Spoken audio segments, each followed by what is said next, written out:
पेट में कीड़े कैसे होते हैं बच्चों को हाथ में जर्म्स लगते हैं, ज़मीन पे क्रॉल कर रहे होते हैं, कुछ बच्चे दीवार का चूना खाते हैं, कोई मट्टी लेके खा जाते हैं, कोई जो कुछ उनको चीज़ मिलती है वो मुंह में डाल लेते हैं। तो उस एज से बच्चों के अंदर पेट में जो है ना बड़े अमराज पैदा हो जाते हैं, बड़ी बीमारियाँ पैदा हो जाती हैं।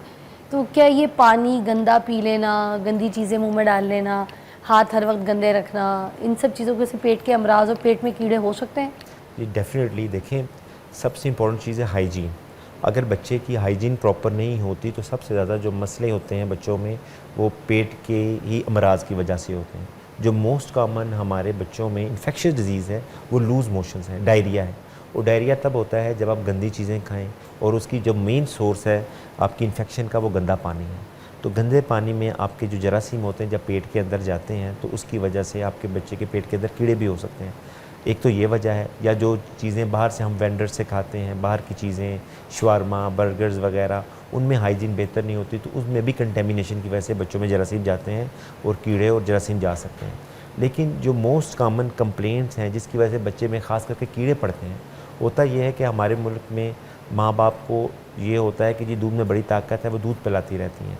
तो दूध पिलाने की वजह से बच्चों को बैलेंस डाइट नहीं जाती, खून की कमी हो जाती है। अच्छा, कुछ लोग कहते हैं बच्चे का 4 साल 3 साल के बाद जब जो भी 2.5 साल की उम्र में जो बच्चा का दूध छूट गया है, उसने बोतल छोड़ दी है, उसके बाद दूध का कोई कॉन्सेप्ट ही नहीं है, उसको खाने की ग़िज़ा में दूध और कैल्शियम चीज़ें जैसी सारी चीज़ें मिलनी चाहिए। जी तो इसमें क्या सच्चाई है? क्या वाकई हमें बच्चे का दूध कम करा देना चाहिए? क्योंकि गाँव देहात में तो प्याले भर भर के दूध पिलाए जाते हैं, जवानी तक, बुढ़ापे तक। वहाँ पे तो जो आपको पता है पंचायत के लिए भी जो बाबा बैठा होगा उसको भी दूध का प्याला पहले दिया जाएगा, फिर फैसला करवाया जाएगा। जी जी, बिल्कुल सही बात है, आप बिल्कुल ठीक कह रही हैं। असल वजह ना वो मैं यही बताना चाह रहा था कि हमारे मुल्क में ये बड़ा कंसेप्ट है कि दूध में बड़ी ताकत है। नो डाउट दूध में ताकत है, लेकिन हमारी जो डाइट बच्चों की होती है वो स्टेप वाइज होती है। 6 मंथ तक हम कहते हैं सिर्फ दूध पिलाएं, पानी भी नहीं देना बच्चे को। 6 महीने तक पानी भी नहीं देना, दूध पिलाना है बच्चे पूरी को मुकम्मल उसके। हाँ जी बिल्कुल। लेकिन ना उसके बाद आप बच्चे की डाइट में ना मुख्तलिफ चीज़ें चाहिए होती हैं, जैसे कि प्रोटीन्स, मल्टीविटामिन, जो कि दूध में मुकम्मल तौर पे नहीं मिलती नहीं है। उसके लिए आपको बच्चे की दूध की मिकदार आस्ता आस्ता कम करनी होती है और दूसरी चीज़ें ऐड करनी होती है डाइट में, जैसे कि आलू, दलिया, प्रोटीन्स, कलेजी, अंडा वगैरह आप ऐड करें। क्योंकि जब वो आप चीज़ें दूसरी देनी शुरू कर देंगी तो ऑटोमेटिकली बच्चे की जो दूध की रिक्वायरमेंट है, जो इनटेक है, वो खुद बहुत कम होना शुरू हो जाएगी। ठीक है। और अगर आप दूध की रिक्वायरमेंट बहुत ज़्यादा बच्चे को देंगे या तो उसकी वजह से, जैसे मैंने कहा, खून की कमी भी हो जाएगी, कॉन्स्टिपेशन होनी शुरू हो जाती है। और जब खून की कमी होती है ना, तो मैं कम टू द टॉपिक जो आप पेट के कीड़ों की बात कर रही थी, तो वो पाइका, बच्चे मिट्टी खाना शुरू कर देते हैं, कागज़ खाना शुरू कर देते हैं, टिश्यू खाना शुरू कर देते हैं। ख़ास करके जब ये कंटेमिनेटेड चीज़ें खाती हैं ना, तो उसकी वजह से वर्म्स इन्फेस्टेशन हो जाती है, कीड़े पड़ जाते हैं। जब कीड़े पड़ जाते हैं तो कीड़े जब सक करते हैं ब्लड, तो खून की कमी और हो जाती है और उसकी वजह से बाज़ जो कीड़े होते हैं आपके लंग्स का ट्रांसफ़र कर जाते हैं, आपके लिवर तक ट्रांसफ़र कर जाते हैं। डॉक्टर साहब, मेरे साथ बड़ा सीरियस केस हो गया था। मैं बहुत छोटी थी, तो जब बारिश होती थी ना, तो दीवारें आपको पता है सौंधी सौंधी खुशबूदार हो जाती हैं। जी जी। और इतनी अच्छी खुशबू आती है। पहले जब घर के बाहर वाली जो जगहें होती थी ना, उधर वो पेंट ये तरह महंगा वाला नहीं इस्तेमाल होता था, उधर उस वक्त बाहर गलियों में, आउटसाइड एक्सटीरियर में चूने वाला पेंट लगाते होते थे। exactly। अब वो जब चूना है ना, उसकी खुशबू बहुत ही खूबसूरत होती है। जब बारिश का मौसम हो, बारिश हो जाए, तो मैं वो चूना जब सूखता था हल्का हल्का धूप में, तो उसको उखाड़ उखाड़ के वो चूना खाती होती थी। बड़ा ही टेस्टी, खुशबूदार। पहले सूंघती थी और फिर खाती थी। पता नहीं मुझे कोई खाना भी नहीं अच्छा लगता था जितना मुझे चूना अच्छा लगता था। फिर एक वक्त आया कि मेरे पेट में ऐसे कीड़े, और मुझे लगता था मेरे मुँह से कीड़े निकलेंगे, इतना ज़्यादा सीन हो गया था। मैं कुछ खाती थी तो उल्टी, मैं इतनी वॉमिट करती थी, कमज़ोर लागर हो गई थी, नीली पीली हो गई थी मैं, आधी नीली आधी पीली, छोटी सी थी। अम्मी बस मुझे ऐसे उठा उठा के डॉक्टरों पे लेके जाती थी, भागती थी। तो ये बहुत सीरियस हो जाती है चीज़ें। मतलब मुझे याद है कि मुझे ये सब कुछ फेस करना पड़ा हो। तो अब इस सिचुएशन में जब बंदा आता है, ये वाला जब मेरे साथ था, ये कितना ख़तरनाक हो सकता है? देखें, अगर तो आप वक्त पे इसको ट्रीट करवा लें, इसका इलाज हो जाए, इसको डीवर्म कर दें, मेडिसिन ले जाएं, लेकिन अगर आप डीवर्म ना करें और ये बढ़ते जाएं तो ये आपकी इंटेस्टाइनल ऑब्स्ट्रक्शन कर देते हैं, ये आपकी पेट की रुकावट कर देते हैं, जिससे वॉमिटिंग हो सकती है। और बाज़ औक़ात ये इस तरह भी होता है कि बहुत ज़्यादा होने की वजह से मुंह के रास्ते बाहर निकल आते हैं। और मुझे ऐसे ही लगता था। हाँ जी। और उसके अलावा ये भी होता है कि सर्जरी करनी पड़ती है, ऑपरेशन करके निकालने पड़ते हैं। अच्छा। हाँ, तो ये अगर प्रॉपर ट्रीटमेंट नहीं करते तो ये मसले मसाइल बढ़ जाते हैं। हाँ, मतलब अब पता है, मैं सोने भी लेटती थी तो मुझे लगता था मेरे मुंह से कीड़े निकलने वाले हैं। हाँ, डेफिनेटली इस तरह ही होता है, महसूस होता है। और जैसे आपने दूसरी चीज़ की ना कि जो चूना खाने की वजह से उसमें लेड भी होता है। क्या होता है उसमें? लेड अच्छा। एक एलिमेंट है जो कि पुराने पेंट्स में होता था, पहले यूज़ करते थे। अच्छा अच्छा। तो उसमें लेड होने की वजह से आपके दिमाग पे असर आना शुरू हो जाता है, इरिटेबिलिटी आनी शुरू हो जाती है, हड्डियों की ग्रोथ मुतासर होती है। मतलब ये सारी चीज़ें मैं लोगों को, ये जब मेरे पास पेशेंट्स आते हैं ना तो वो कहते हैं कि डॉक्टर साहब सिर्फ खून की कमी है, तो मैं उनको ये समझाता हूँ कि ये चीज़ ना कहा करें कि जी सिर्फ इस चीज़ की कमी है। हर चीज़ एक दूसरी चीज़ के साथ कनेक्टेड है।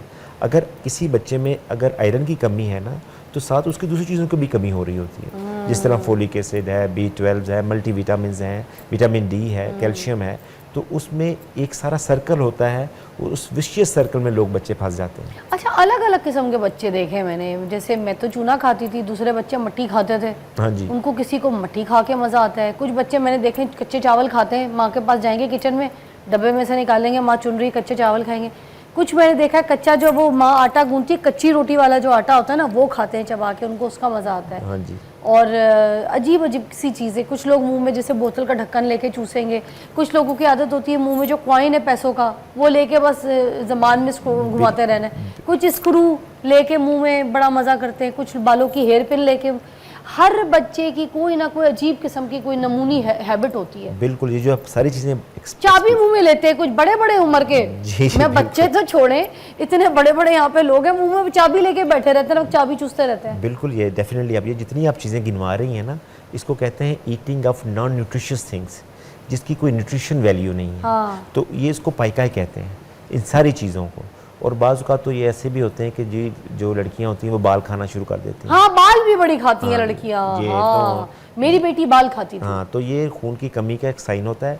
लेकिन इसके अलावा बाज़ का ये सिर्फ खून की कमी नहीं होती, बाज़ का साइकेट्रिक मसले भी होते हैं। अच्छा। बाज़ का आपको एक चीज़, जब पाइका डेवलप होता है, आपको डिप्रेशन होती है, और बच्चों में बाज़ लोगों का ख्याल होता है कि बच्चों में जी ये साइकेट्रिक प्रॉब्लम कैसे हो सकती है, उसको कैसे पता है, लेकिन बच्चों में भी प्रॉब्लम्स होती हैं। तो बाज़ आपकी खून की कमी ठीक होने के बावजूद भी बच्चे इस तरह की चीज़ें खाते हैं। उसमें फिर बाज़ आपको सेशंस करवाने पड़ते हैं, डिस्कस करना पड़ता है डॉक्टर से, बच्चों को समझाना पड़ता है, उनको रिस्ट्रिक्ट करना पड़ता है। तो ये चीज़ें साइड बाय साइड चल रही होती हैं। तो इसमें सिर्फ ये नहीं है कि सिर्फ खून की कमी की वजह और से। ये नाखून खाना, अच्छा ये हैबिट तो बहुत ज़्यादा मैंने देखा है। अमूमन कोई बंदा फारिग बैठा होगा, अब वो बच्चा बड़ा बूढ़ा नहीं, किसी भी एज का बंदा बैठा होगा कहीं बैठा, तो नाखून वैसे ही शुरू कर देगा। ये तो बाज़ ना हम पाइका में तो नहीं, पाइका में भी कह सकते हैं, लेकिन ये ड्यू टू डिप्रेशन, स्ट्रेस की वजह से लोग ये करते हैं। और होठों को चबाना, अपने होठ को खाना, वो भी आपकी एक अपनी क्या कहते हैं ना, एक जो है अपनी आदत कह सकते हैं। अपने होठ चबा चबा के नोचे हुए होते हैं, खाए हुए होते हैं। अपनी एक आदत कह सकते हैं। अच्छा। उसको बस आपने रिस्ट्रिक्ट करना होता है, उसको अवॉइड करना होता है, कोशिश करनी होती है कि इस तरह की जो चीज़ सोशली आपको अच्छी ना लग रही हो, दूसरों को अच्छी ना लग रही हो, उसको अवॉइड करें। ये जो पान छालियाँ होती हैं, क्या डॉक्टर साहब ये भी पेट में कीड़े पैदा करती हैं? सौंफ सुपारियाँ जो इतनी लोग खाते हैं, क्या ये पेट में कीड़े पैदा करती हैं? देखें, वो तो कंटेमिनेशन, अगर तो कंटेमिनेटेड है, उसमें इन्फेक्शन है, फिर तो वो पेट करेंगी। लेकिन पान छालियाँ तो वैसे ही नहीं बच्चों को खिलाना चाहिए, बड़ों को भी नहीं खाना चाहिए। उसकी वजह से आपके दांत का एनेमल ख़राब हो जाता है, दांत ख़राब हो जाते और हैं। पेट के लिए क्या मसले हैं? पेट के लिए मसले ये होते हैं कि वो पेट में अब्जॉर्ब नहीं होते, जज़ब नहीं होते। छालियाँ एक लकड़ी है, पेट में दर्द तो करती होगी। बिल्कुल, डेफिनेटली आपको नाजिया करता है, पेट स्टमक अल्सर कर सकता है, तो जिसकी वजह से आपको पेट के मसले मसाइल आने शुरू अच्छा, हो एक सकते हैं। आखिरी सवाल डॉक्टर साहब, ये विटामिन ए सबसे ज़्यादा पाया जाता है गाजरों में। जी जी। तो ये जो माएँ हैं बच्चों को कहती हैं आंखें तुम्हारी तेज़ होंगी, गाजर का रस पियो, गाजर का जूस पियो, दबा दबा के चुकंदर गाजर जूस निकाल के खुद भी पीती हैं, बच्चों को भी पिलाती हैं। अब वो सारी रात जो बच्चे स्कूल वाले हैं उनके पेट में दर्द होता है, क्योंकि उनको उनकी माओ ने गाजरों के जूस पिलाए हुए होते हैं। वो तो आपको अभी पता है, पूरी पुरानी कहावत है कि गाजर खाओगे तो पेट में दर्द तो होगा। और ये अगर किसी के पेट में दर्द है तो हम पूछते हैं तुमने गाजर तो नहीं खाई थी रात को? तो ये कोई नुकसान देती है पेट में? बहुत ज़्यादा दर्द जब होता है गाजर का, विटामिन ए सोर्स बढ़ता है पेट। देखें, विटामिन ए देखें अगर आप बैलेंस में रहें के खाएंगी तो कोई इशू नहीं है, लेकिन अगर आप ज़्यादा खाएंगे तो डेफिनेटली इसका अफेक्ट होगा। तो इसकी वजह से, क्योंकि जो गाजर है ना वो as a fibre diet use करते हैं हम। फाइबर डाइट ये होती है कि उसकी न्यूट्रिशन, उसके कैलोरीज इतने ज़्यादा नहीं होते, और वो आपके जो स्टूल है उसके बल्क को बढ़ाती है।